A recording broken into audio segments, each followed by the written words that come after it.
નમસ્કાર ગુજરાત. આજે આપણે જોશું 7 જૂન 2024નું મોસ્ટ ઇમ્પોર્ટન્ટ કરંટ અફેર. તે પહેલાં ખાસ કરીને ચેનલ ઉપર નવા હોય તો ચેનલને સબસ્ક્રાઈબ કરવી.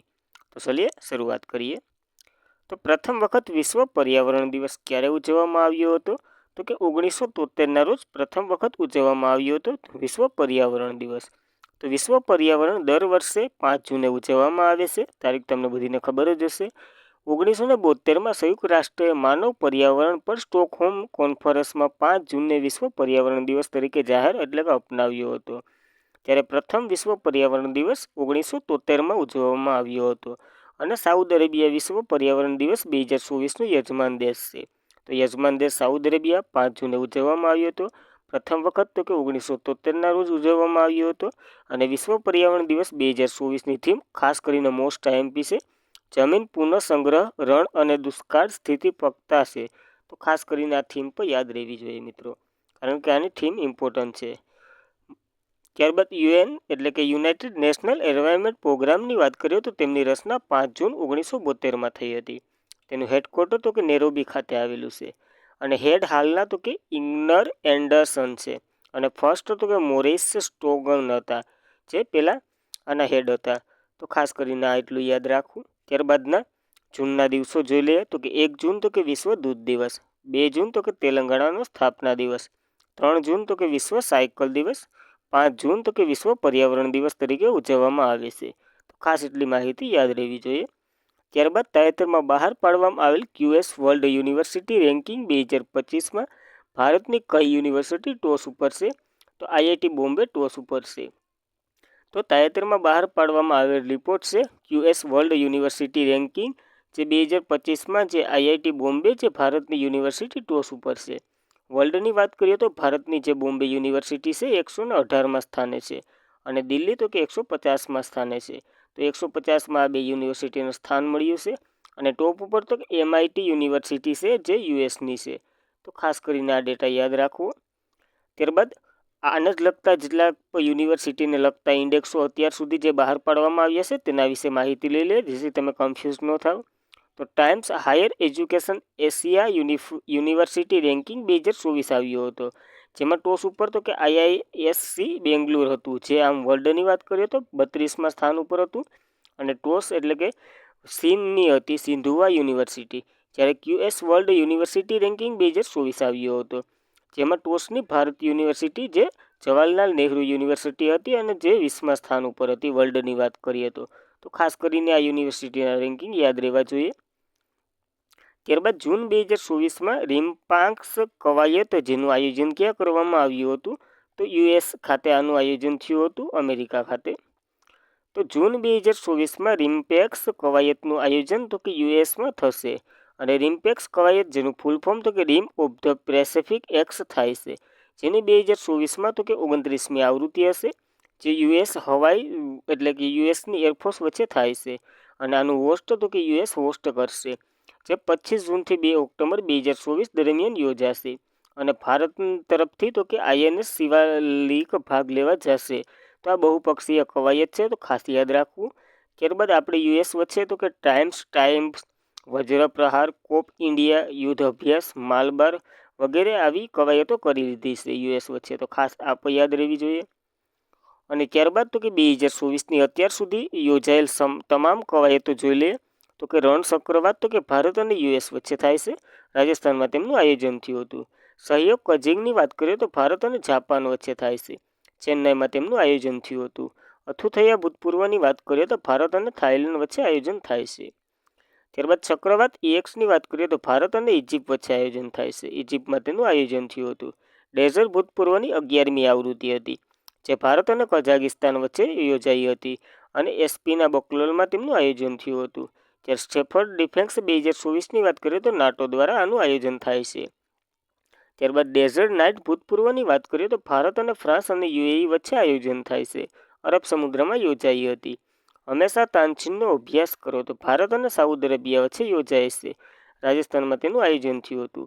હવા શક્તિની વાત કરીએ તો ઇન્ડિયન એરફોર્સ દ્વારા આયોજન થાય છે, પોખરણ રાજસ્થાનમાં તેમનું આયોજન થયું હતું. મિલન ભૂતપૂર્વની વાત કરીએ તો ભારતીય નૌકાદળ વચ્ચે આયોજન થાય છે, વિશાખાપટ્ટનમમાં યોજાઈ હતી. દોસ્તી ભૂતપૂર્વની વાત કરીએ તો ભારત, માલદીવ અને શ્રીલંકા વચ્ચે યોજાય છે. માલદીવનું કેપિટલ છે ત્યાં તેની આયોજન થયું હતું. તો માલદીવનું કેપિટલ કયું છે તો તમારે કોમેન્ટ કરવાનું છે. સમુદ્ર લક્ષ્મણની વાત કરીએ તો ભારત અને મલેશિયા વચ્ચે આયોજન થાય છે. વિશાખાપટ્ટનમમાં તેમનું આયોજન થયું હતું. ત્યારબાદ સી ડિફેન્સ ભૂતપૂર્વની વાત કરીએ તો ભારત અને યુએસ વચ્ચે આયોજન થાય છે. પ્લોટ બેન્ડ જે અંદમાન નિકોબારનું કેપિટલ છે ત્યાં તેનું આયોજન થયું હતું. અને કટલેર એક્સપ્રેસ એક્સ જો કે બહુ લક્ઝરી કવાયત છે જે આઈએનએસ તીરે તેમાં ભાગ લીધો હતો. 16 દેશો વચ્ચે યોજાય છે. જે પ્લોટ વિક્ટોરિયા જે સેલ્સનું કેપિટલ છે ત્યાં તેનું આયોજન થયું હતું. અને લિમેટ્રિક EXની વાત કરીએ તો ભારત અને સેલ્સ વચ્ચે આયોજન થાય છે. સેલ્સમાં તેમનું આયોજન થયું હતું.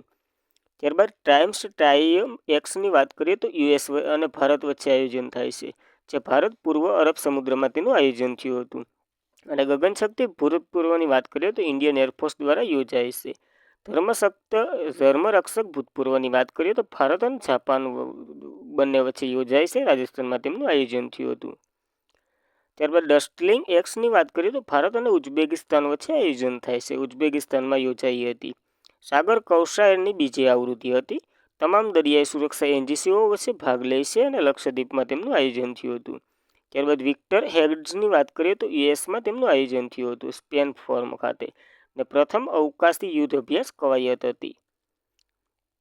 ત્યારબાદ પૂર્વીય તરંગ પ્રેક્ટિસની વાત કરીએ તો ભારતીય નૌકાદળ વચ્ચે આયોજન થયું હતું અને ભારતના પૂર્વ સમુદ્રમાં યોજાઈ હતી. ગગન સ્ટ્રાઇક જે ભારતની આર્મી અને એરફોર્સ દ્વારા યોજાય છે. પંજાબમાં તેમનું આયોજન થયું હતું. તાકાત કસરતની વાત કરીએ તો ભારત અને ફ્રાન્સ વચ્ચે આયોજન થાય છે. મેઘાલયમાં તે ઉમરોઈ ખાતે તેનું આયોજન થયું હતું. ત્યારબાદ કંપન પ્રેક્ષની વાત કરીએ તો ભારત અને યુએસ વચ્ચે આયોજન થાય છે. કોલકાતામાં તેમનું આયોજન થયું હતું. અને આ છેલ્લી તો કે લાલ ધ્વજ પ્રેક્ટિસ તો કે બહુપક્ષીય કવાયત જે ભારત વચ્ચે આયોજન થાય છે. ભારત તેમાં ભાગ લેવા ગયું હતું. અલાસ્કા યુએસનું કેપિટલ અલાસ્કા યુએસમાં છે ત્યાં તેનું આયોજન થયું હતું. તો ખાસ કરીને આ બધી જ કવાયતો અને પ્રેક્ટિસો યાદ રાખવી. તાજેતરમાં ભારત અને કયા દેશ વચ્ચે કોડ શેર કરાર પર હસ્તાક્ષર કરવામાં આવ્યા છે? તો આ જાપાનનો છે કોડ શેર. તો આ બંને વચ્ચે હસ્તાક્ષર કરવામાં આવ્યા છે. તો તાજેતરમાં ભારત અને જાપાન દેશ વચ્ચે કોડ શેર કરાર પર હસ્તાક્ષર કરવામાં આવ્યા છે. આ કોડ શેર શું છે તો તેના વિશે માહિતી લઈએ. તો કે જાપાન એરલાઇન ઇન્ડિયા અને સાથે કોડ શેર કરાર કર્યા છે. જે આનાથી તો કે જાપાન એરલાઇનને સ્થાનિક એરલાઇન્ટિક નેટવર્કમાં 14 સ્થળોથી તેમની સેવાઓ વિસ્તાર વધારવામાં મદદ કરશે. હાલ તો કે જાપાન એરલાઇન તો કે ટોક્યોથી દિલ્હી, બેંગ્લોર સુધી જ સેવા સંચાલન કરે છે. તો ટૂંકમાં એક એરપોર્ટ આ જે કોડર એક છે એના એરપોર્ટ દ્વારા ભારતના ઘણા બધા શહેરોમાં પોતાના ઉડાન ભરશે અને ત્યાં સ્થાનિકમાં ઉડશે. તો આ કોડેર કરાર સાથે મુસાફરી જાપાન અને ભારત વચ્ચે ફ્લાઇટ માટે વધુ વિકલ્પો મળશે. તો આવું કંઈક છે. ત્યારબાદ જાપાનની વાત કરીએ તો તેમનું કેપિટલ ટોક્યો છે. ચલણ તો કે એન છે અને પીએમ તો કે ફુમિયો કિશિદા છે. અને સંસદની જે જાપાનની જે સંસદ છે તેનું નામ તો કે આહત છે. તો ખાસ યાદ રાખવું. ત્યારબાદ તાજેતરમાં હિન્દી સાહિત્ય ભારત પુરસ્કાર કોને એનાયત કરવામાં આવ્યો છે? તો કૃષ્ણ પ્રકાશને એનાયત કરવામાં આવ્યો છે આ એવોર્ડ. તો તાજેતરમાં હિન્દી સાહિત્ય ભારતીય પુરસ્કાર કૃષ્ણ પ્રકાશને એનાયત કરવામાં આવ્યો છે.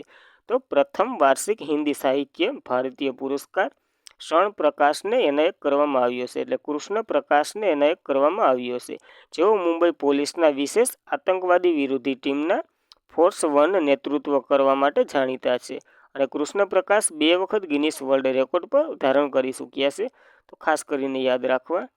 2024માં દેવાયેલા બધા જ એવોર્ડો એક વખત જોઈ લે. તો કે mister James award of the year award 2023 તો કે રાધિકા સેનને મળ્યો હતો.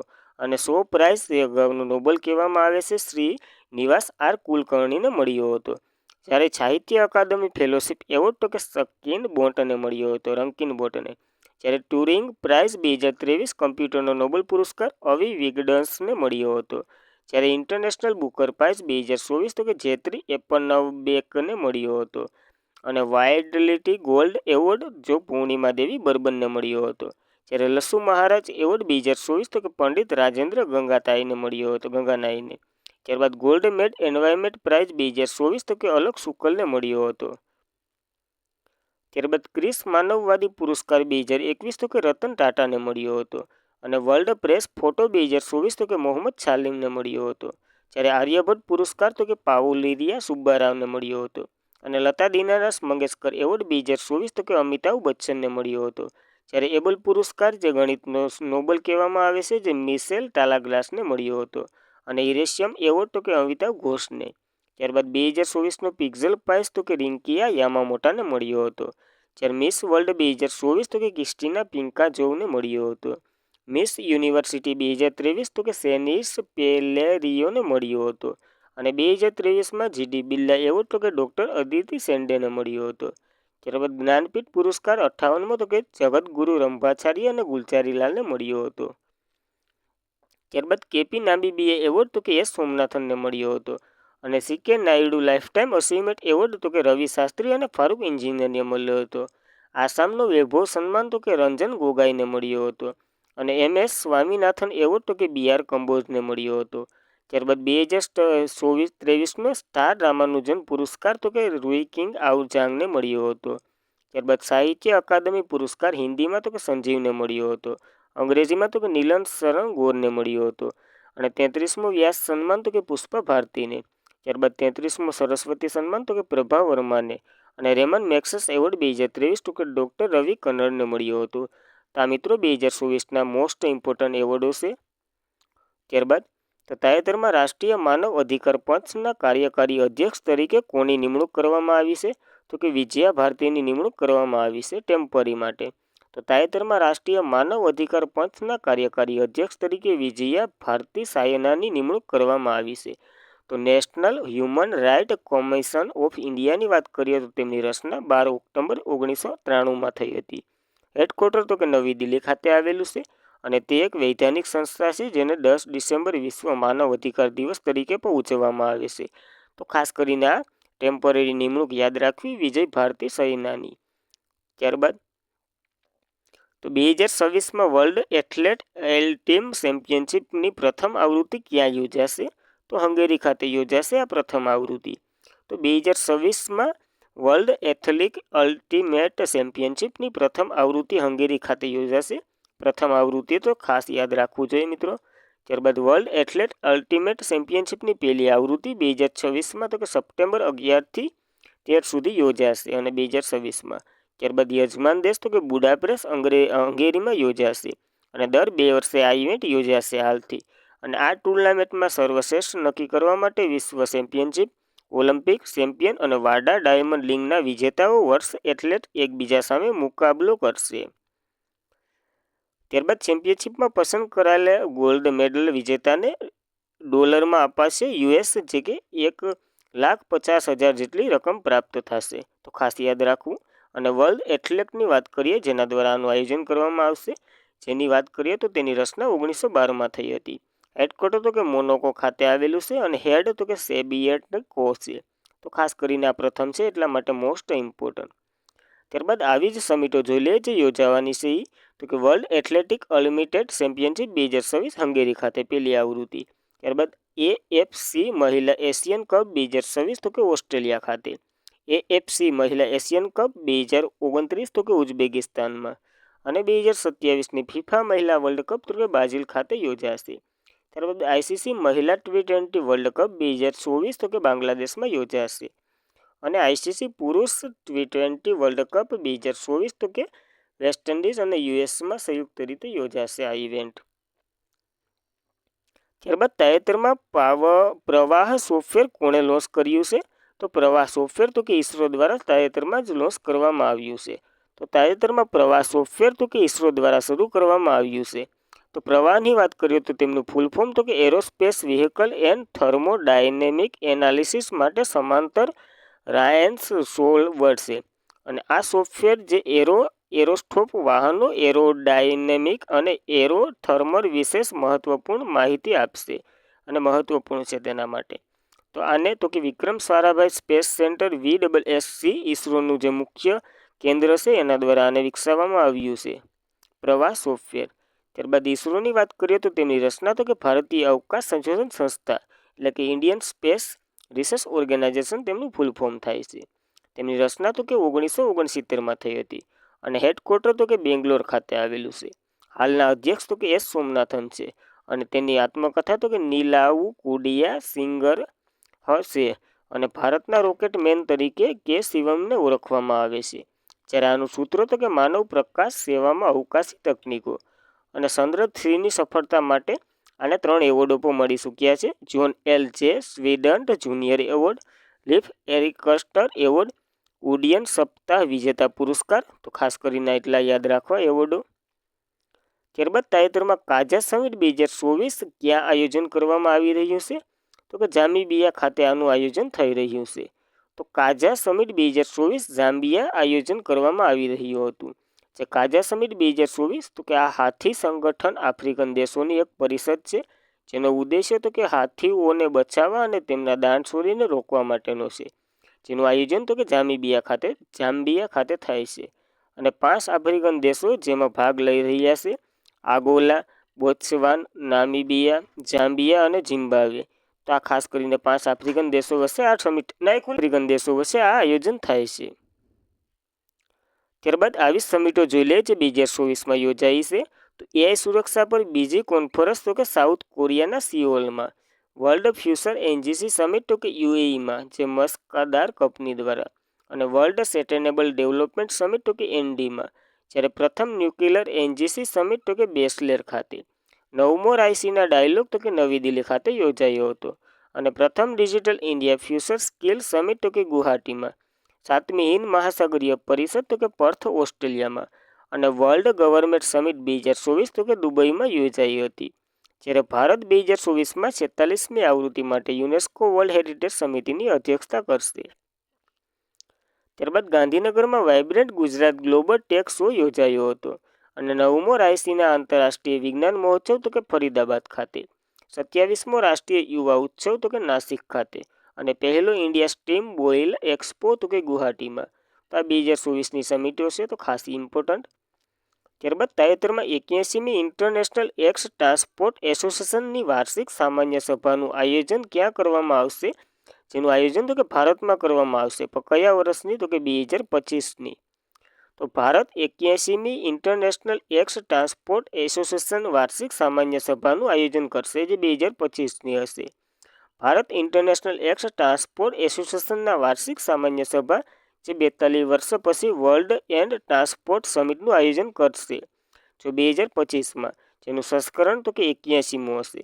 અને ક્યારે? તો કે જૂન 2025માં. ક્યાં? તો કે નવી દિલ્હી ખાતે આનું આયોજન થશે. ત્યારબાદ આયોજન કરશે ઇન્ડિયા. અને આ પહેલ પણ ભારતે તેનું 2 વાર આયોજન કરી ચૂક્યો છે, એક 1958માં અને એક 1983માં. તો આ વિશ્વની સૌથી મહત્વપૂર્ણ ઉડ્ડયન ઘટના છે, તો ખાસ યાદ રાખવું.